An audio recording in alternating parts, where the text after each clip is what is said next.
আমরা জানতাম এই অত্যাচার করবে, কারণ গণভোটের গণরায় যেই সরকার মানে না, জনগণের কোনো দাবি দেওয়া এই সরকার পূরণ করবে না।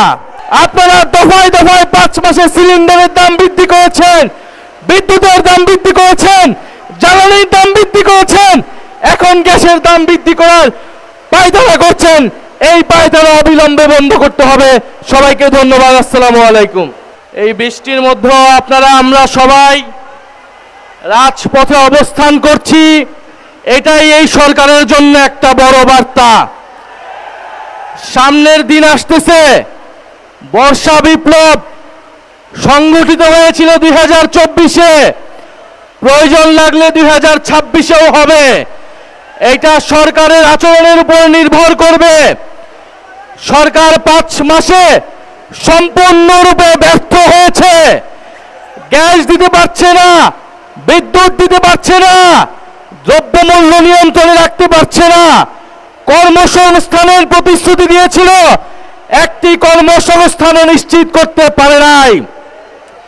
অন্যদিকে আমরা দেখছি বিশ্ববিদ্যালয়গুলোতে, ক্যাম্পাসগুলোতে সরকার দলের নতুন ক্ষমতাসীন ছাত্র সংগঠন, ছাত্র দলের সন্ত্রাসীরা, বিরোধী দলের যারা ছাত্র নেতা রয়েছে, ছাত্র শিবির, ছাত্র সংসদ এবং ছাত্র শক্তির নেতৃবৃন্দদের উপরে নির্বিচারে হামলা করছে। তারা পুরনো ছাত্রলীগের জায়গা দখল করে ক্যাম্পাস দখলের পায়তারা করছে। আমরা বলবো, জুলাই গণ অভ্যুত্থানের জুলাই যোদ্ধারা এখনো ক্যাম্পাসগুলোতে রয়েছে। কোনোভাবেই ক্যাম্পাসের দখলদারিত্ব কোনো ক্ষমতাসীন ছাত্র সংগঠনকে আপনারা দেবেন না। আপনাদের রক্ত ঝরছে, বাংলাদেশের মানুষ এটা দেখছে, বাংলাদেশের জনগণ আপনাদের সাথে আছে। এবং ঢাকা শহরের মানুষকে বলবো, আমরা দেখছি রাস্তাঘাটে মহিলারা মিছিল করছে, হাড়ি পাতিল নিয়ে মিছিল করছে, হারিকেন নিয়ে মানুষ নেমে আসছে, কারণ গ্যাস নাই এবং বিদ্যুতের বিল অপ্রয়োজনীয়ভাবে ভুতুরে বিল দিচ্ছে ঢাকা শহরের মানুষের উপরে।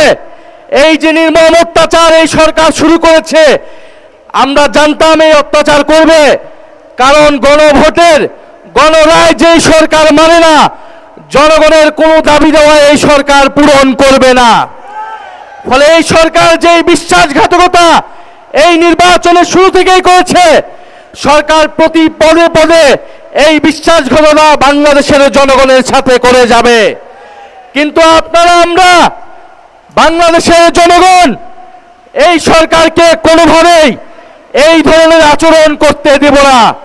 আজকে আমরা সচিবালয় এখানে এসেছি, আজকে আমরা বার্তা দিতে এসেছি, যদি বিএনপির সরকার, যদি তারেক রহমানের সরকার জনগণের মৌলিক অধিকার গ্যাস, বিদ্যুৎ, কর্মসংস্থান এবং দ্রব্যমূল্য নিশ্চিত করতে না পারে, তবে এই সরকার ক্ষমতায় থাকার স্বপ্ন যেন না থাকে, না দেখে।